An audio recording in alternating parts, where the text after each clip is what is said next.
c'est la première visite d'un pape en Algérie, donc évidemment qu'elle est historique. Moi, je trouve que c'est une visite qui est pleine de sens, précisément parce que c'est un responsable spirituel chrétien qui visite un pays qui, dans son immense majorité, n'est pas chrétien. Et ça, c'est intéressant pour aujourd'hui. Voilà. Aujourd'hui, quand il a parlé de son désir de venir en Algérie, dans l'avion qui le ramenait du Liban, il a dit je veux continuer à construire des ponts entre le monde chrétien et le monde musulman. Et voilà, et ben ça rend compte de la richesse de l'Algérie, de la richesse de son histoire, de la richesse de sa situation, à la fois sur le pourtour méditerranéen, à la fois entre le nord et le sud, à la fois voilà, sur ce continent africain.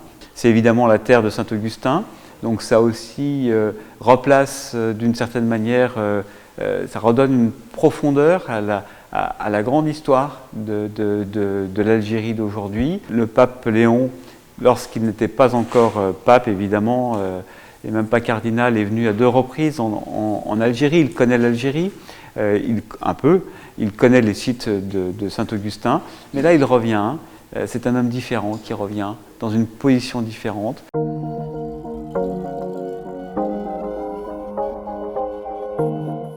Il y a beaucoup de convergences, mais la convergence entre l'Église catholique et puis l'Algérie, et puis le monde musulman, c'est la convergence qui réunit tous les croyants de bonne volonté.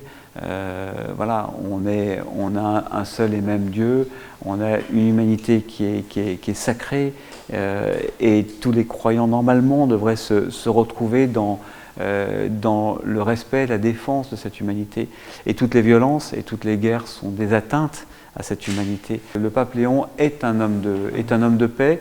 Ses premières paroles, lorsqu'il est apparu au balcon de Saint-Pierre de Rome, nouveau pape, et qu'on l'a vu apparaître au monde, ça a été la pace sia con voi, la paix soit avec vous. Et nous disons assalamu alaykum. Et c'est cette phrase-là que nous avons gardée pour ce voyage. Il vient pour adresser cette salutation, et évidemment et pour en donner toute la profondeur. C'est un homme de paix qui va venir, et cette paix, ce message de paix, on en a infiniment besoin dans le monde entier. Je serais heureux qu'ils soient entendus depuis l'Algérie.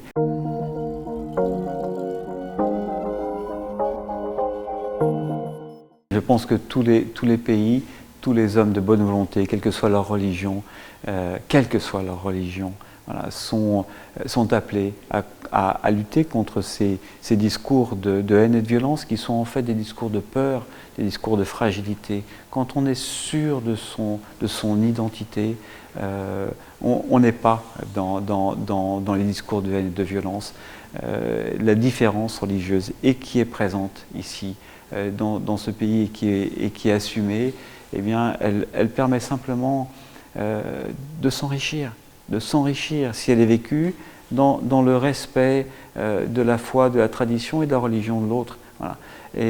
Et donc, effectivement, là-dessus, on peut espérer, voilà, que nous soyons engagés sur ce même chemin de la lutte contre les fondamentalismes de quelques régions, de quelques côtés qu'ils viennent, de quelques religions qu'ils viennent, pour la construction d'un monde à l'image de Dieu, de notre Créateur unique.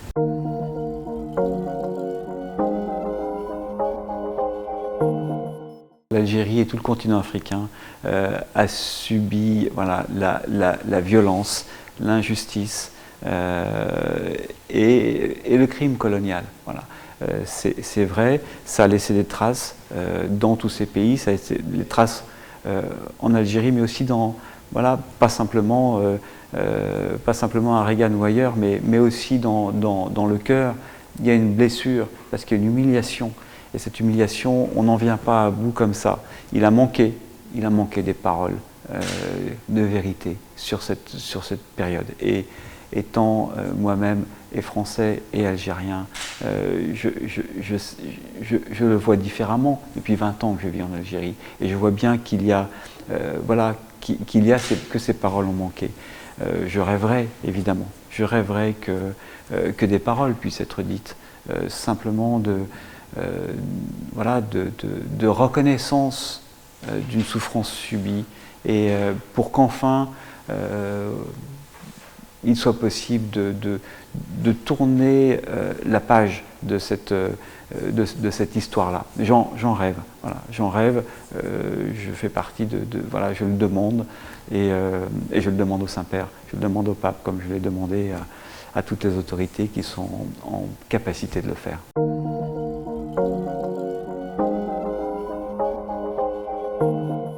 L'Algérie, c'est une patrie d'adoption, évidemment.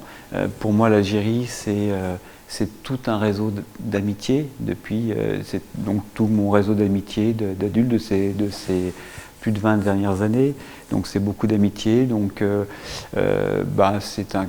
voilà, mon cœur bat ici. C'est aussi le lieu où j'exerce ma responsabilité d'homme, ma plus grande responsabilité d'homme. Donc forcément, c'est le pays dans lequel je suis engagé corps et âme, voilà. Et comment dire, voilà, c'est un pays d'adoption, un pays choisi. C'est un pays qui m'a accueilli, et comme j'aimerais voilà, pouvoir transmettre cet amour que j'ai reçu. Et quand je suis arrivé en Algérie, un prêtre qui était là me dit Jean-Paul, c'était parmi les premières paroles que j'ai reçues. Ici, tu seras toujours en dette d'amitié. Tu ne pourras jamais rendre l'amitié qu'on te donne. Et depuis plus de 20 ans, je vérifie la vérité de cette parole.